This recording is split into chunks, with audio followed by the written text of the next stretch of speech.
मैं अर्चना शर्मा आज कथा सागर में प्रस्तुत हूँ गंगाराम राजी की कहानी गठरी लेकर। यदि आपको हमारे चैनल पर प्रस्तुत रचनाएं पसंद आ रही हैं, तो लाइक, शेयर और सब्सक्राइब कीजिए। नई नोटिफिकेशन के लिए बेल आइकन को दबाएं तथा कमेंट बॉक्स में अपने कमेंट अवश्य लिखिए। यही लगभग 80 को पहुंचने को हो रहा था खान। अभी भी चुस्त दुरुस्त अपनी पीठ पर भारी कपड़ों का बोझ उठाए घर घर गठरी में रखे कपड़ों को बेचने के लिए चक्कर लगाए फिरता रहता। हमारा घर ऊंचाई पर होने पर वह शाम के समय या कभी सुबह ही आ जाता था।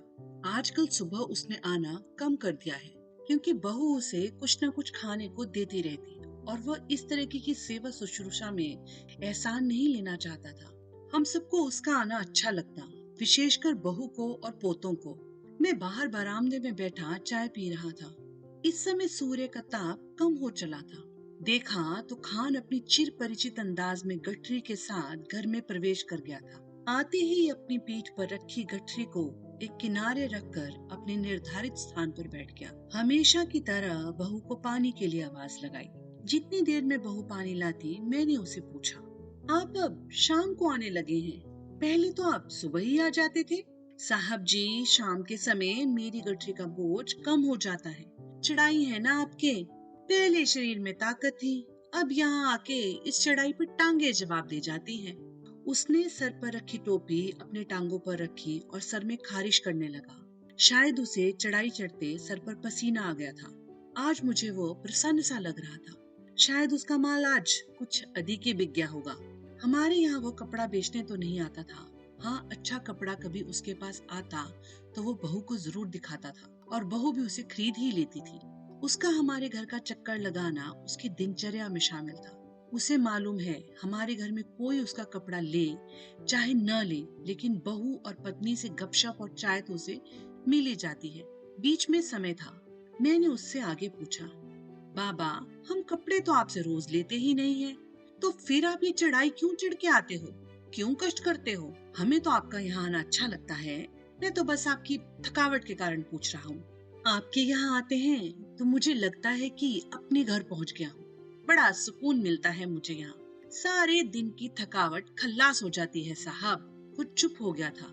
मैंने देखा कि उसने अपने हाथ की उंगलियों से अपनी आंखें पोंछी, फिर नाक पोंछकर लंबा सा सांस लेकर उसे छोड़ते हुए बोला, साहब जी, क्या बताऊं, हमारे घर में एक बहू है। वह आपकी बहू जैसी है।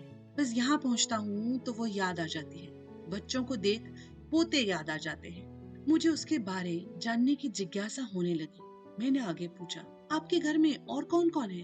अरे साहब जी, पहले सांस तो लेने दो ना, सब बता रहा हूँ। हमारे घर में बहू है, पत्नी है, पोता है और एक बेटा है, जो होने ना होने के बराबर है। इसका मतलब मैं नहीं समझा कि होने न होने के बराबर है। साहब जी, बेटा है, पर वो घर पर कभी आता है कभी नहीं आता है, कहाँ रहता है कुछ नहीं बताता है। इसीलिए कह रहा हूँ, उसका होना न होना बराबर ही है। वो बोलते हुए रुक गया। लंबी सांस ली। मैं उसकी बातों को समझने की कोशिश करने लगा।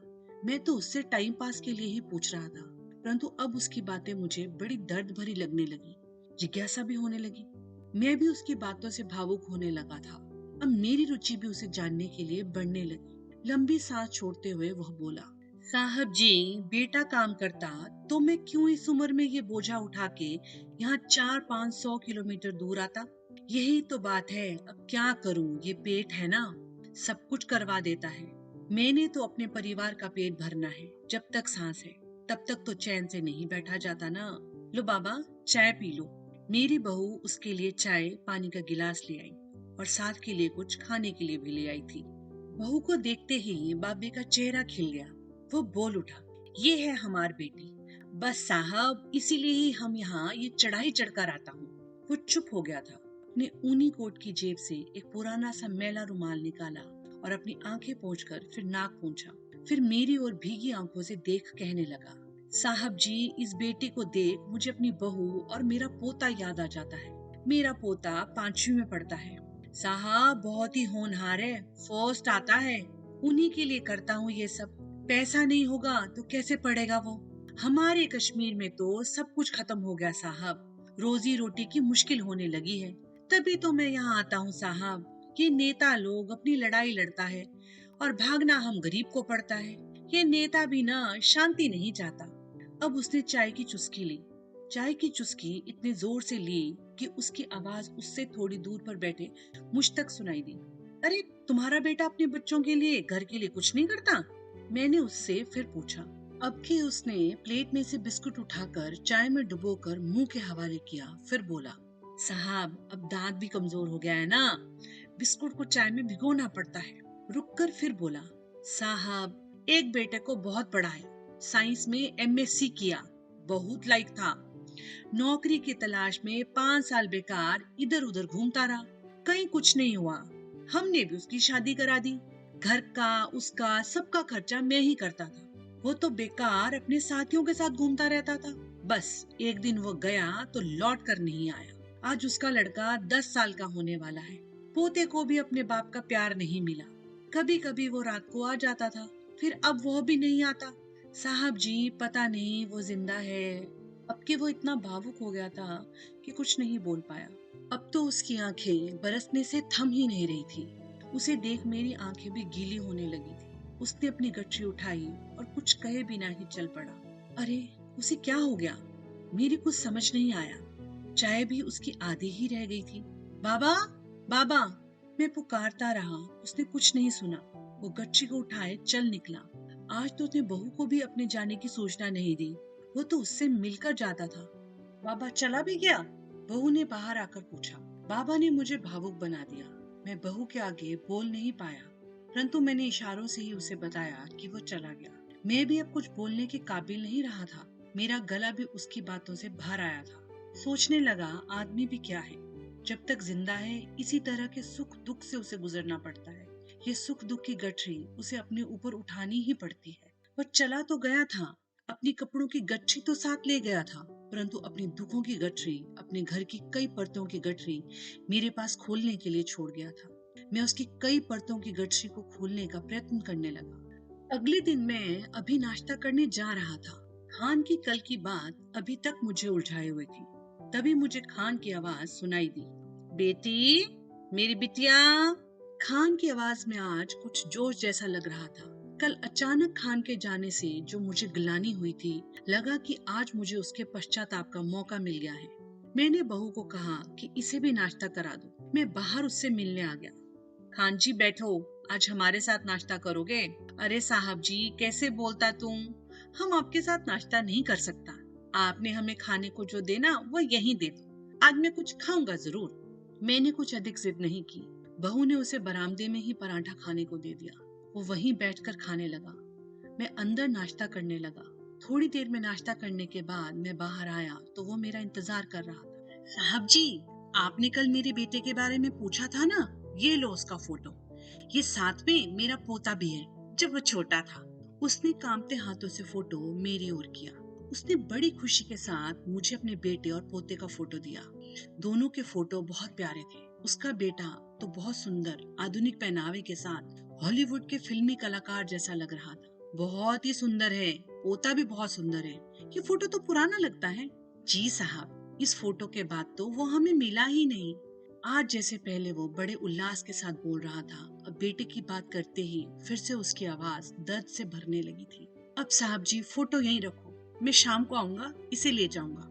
मुझे लगा कि अब उसे वही बेटे के खो जाने की पीड़ा उठने लगी थी, इसीलिए वो जाना चाहता था। मैंने उसे कहा, खान जी मैंने देख लिया है फोटो, आप इसे ले जाओ। नहीं, मेरी बिटिया को भी दिखाना, अम्मा को भी दिखाना। कहते हुए अपनी गच्छी को पीठ के हवाले करते हुए चल पड़ा। उसने पीछे मुड़कर नहीं देखा। वो जल्दी जल्दी सीढ़ियां उतरने लगा। मैंने भी उसे पीछे से आवाज नहीं लगाई। इस फोटो को दिखाने में उसकी भावना जुड़ी थी। वो चाहता था कि सब उसके बेटे के फोटो को सराहें। ये समझते हुए मैंने इसका कोई विरोध भी नहीं किया। वो चला गया। 4:30 बजे के पास हम घर पर चाय पी रहे थे। मैं पत्नी के साथ चाय पीते हुए कुछ गपशप मार रहा था। मेरे पास ही मेज पर टीवी का रिमोट पड़ा था। मैंने यूं ही टीवी ऑन कर दिया। सामने ब्रेकिंग न्यूज चल रही थी। न्यूज देखते ही मेरे रोंगटे खड़े हो गए। सीमा सुरक्षा बल के 25 गाड़ियों के काफिले पर एक आतंकी ने अपनी कार से विस्फोट कराकर 40 जवानों को शहीद कर दिया। सारे देश में हाई अलर्ट कर दिया गया। टीवी पर यह न्यूज लगातार आ रही थी। मैंने एक दो चैनल आगे पीछे किए, सभी पर यही न्यूज चल रही थी। हमारी तो चाय वहीं पर ही बीच में ही रह गई। दो चार दोस्तों को फोन किया, किसी को पता था किसी को नहीं। सब जगह पर निंदा की जा रही थी। इस दिन शाम को खान हमारे घर नहीं आया। उसे भी ये सब पता चल ही गया होगा। जिस घर में वो रहता था उस घर में भी तो लोग आपस में बातें कर ही रहे होंगे। वो अपने घर फोन मिला रहा होगा, वहाँ के हालात जानने के लिए वो प्रयत्न भी कर ही रहा होगा। परंतु उसे ये पता नहीं कि वहाँ टेलीफोन, इंटरनेट की सेवाएं सब स्थगित कर दी गई हैं। वह परेशान होगा। मेरा उस पर ध्यान नहीं जा रहा था। ध्यान था तो इस हमले पर ही केंद्रित। मैं टहलता हुआ बाहर बरामदे की ओर आया। मुझे लगा कि खान हमारे घर की चढ़ाई धीरे धीरे चढ़ रहा है। आज उसमें वह गति भी नहीं दिखाई दे रही थी। थोड़ी ही देर में वह हमारे घर की सीढ़ियां चढ़ने लगा था। बरामदे में पहुंचने से पहले ही मैं उसके बेटे का फोटो लाने अंदर चला गया था। बेटे, बिटिया, उसकी आवाज सुनाई दी। मैं उसके बेटे का फोटो लेकर बाहर आ गया। मैं उसके बेटे के फोटो पर नजर डालने लगा। ख्याल आने लगा कि कहीं उसका बेटा ही तो नहीं उस विस्फोटक कार को लेकर आया था। वो लड़का भी कश्मीर का पढ़ा लिखा लड़का था, जो नौकरी न मिलने के कारण आतंकियों के गिरोह में चला आया था। मैं उसके बेटे के फोटो को बार बार देखने लगा था। टीवी पर उस आतंकी लड़के की फोटो भी दिखाई थी। मैं इतनी बारीकी से तो नहीं देख पा रहा था, न ही समझ पा रहा था। कोई और ही होगा, परंतु क्या किया जाए। इस तरह के तो हजारों कश्मीरी लड़के इन आतंकियों के कब्जे में आ पहुंचे हैं, उनकी जमात में शामिल हो गए हैं। खाली दिमाग शैतान का घर होता है। ये बेकारी भी आदमी को कहां से कहां पहुंचा देती है। ये सोच सरकार का ध्यान तक नहीं है। मेरे दिमाग में इस कांड के बाद बहुत कुछ विचार आ रहे थे। हमें इसके परमानेंट इलाज के लिए बढ़ना होगा। मैंने फोटो खान को दे दी। खान जी, आपके बेटे और पोते की फोटो बहुत ही सुंदर है। आपका पोता भी आपके बेटे पर लगता है। मैं उतने जोश से नहीं बोल पाया था। साहब जी, मैं जो कल हादसा हुआ, मैं उस पर आपसे बात करने आया हूँ। मेरी उत्सुकता बढ़ी कि उस पर वो क्या बात करना चाहता है। मैंने पूछा। हाँ खान जी, बहुत बुरा हुआ है। सारे देश सदमे में है। आप बताइए। साहब जी, आप ठीक कह रहे हैं, हम भी सदमे में हैं। मुझे तो रात नींद ही नहीं आई। जब भी ऐसा हादसा होता है तो मेरा ध्यान अपने बेटे पर ही जाता है कि कहीं वही तो नहीं इसमें लगा है। वो इतने सालों से गायब है, बस उसी पर ही ध्यान जाता है। साहब जी, ये क्या होता जा रहा है। अब उसने फिर एक लंबी सांस ली। मुझे लगा कि वह रात रात में ही और बूढ़ा हो गया है। उसका दर्द मैं समझ रहा था। वह आगे बोला। साहब जी, मैं अपनी गठरी यहीं रख रहा हूँ, आपके पास छोड़े जा रहा हूँ। अब मैं यहाँ एक पल भी नहीं रुक सकता। मैं घर जा रहा हूँ। बेटा घर से चला गया सो गया, जो बाकी बचे हैं उनको तो संभालूं। साहब जी, हालत बहुत खराब होते जा रहे हैं। अगर बच गया तो आ पाऊंगा, नहीं तो। उसका गला भर आया था। वो आगे बोल नहीं पा रहा था। मैं सब समझ रहा था। साहब जी, पिछले 50 सालों से मैं इस तरह की फेरी लगाकर अपने परिवार को पालता रहा हूँ। बड़े चैन से मैं सबको पाल रहा था। मैं खुश था, बच्चों को बहुत पढ़ाया भी। क्या करें साहब जी, ये नेता लोग हमारे दर्द को नहीं पहचान पाएंगे। अब साहब जी, मैं टूट रहा हूँ। मुझे अपना पोता बहुत याद आ रहा है। मैं जा रहा हूँ साहब जी, अपने पोते के पास। वह अब अपने को रोक नहीं सका, सिसकियां ले रोने लगा। मैंने उसकी पीठ पर हाथ रखा। वो अब आगे की ओर बढ़ने लगा। वो इतना परेशान सा लगा कि उसने मेरी बहू को भी आवाज नहीं लगाई। वो सीढ़ियां उतरते हुए एक सीढ़ी पर रुका, मेरी ओर नम आंखों से देखा, बहुत धीरे से बोला, जैसे अब उसमें जान ही शेष नहीं है। साहब जी, खुदा हाफिज। और वह मेरे रोकने पर भी नहीं रुका। अब तो वो बड़ी तेजी से नीचे की ओर जाने लगा था और उसके पीठ पर गच्छी भी नहीं थी। मुझे लगा कि वो अपने रुमाल से अपनी आंखें पोंछता जा रहा है। मैं उसे जाते देखता रहा। बहुत आगे गेट के पास वो रुका और पीछे की ओर देखा। अपना दाहिना हाथ उठाया, हिलाया, फिर दूसरा हाथ उठाया। दोनों हाथ नमस्कार करने के लिए जोड़ दिए। अब मेरे दोनों हाथ भी नमस्कार के लिए जुड़ गए थे। उसका मेरे पास कोई पता नहीं था, कोई फोन नहीं था। हाँ, उसके पास हमारा फोन था। उसकी गठड़ी मुझे रोज दिखाई देती है। बहू गच्ची को संभाल कर रखती है कि कहीं चूहे ना काट दें। उसे पूरा विश्वास है कि खान जरूर आएगा।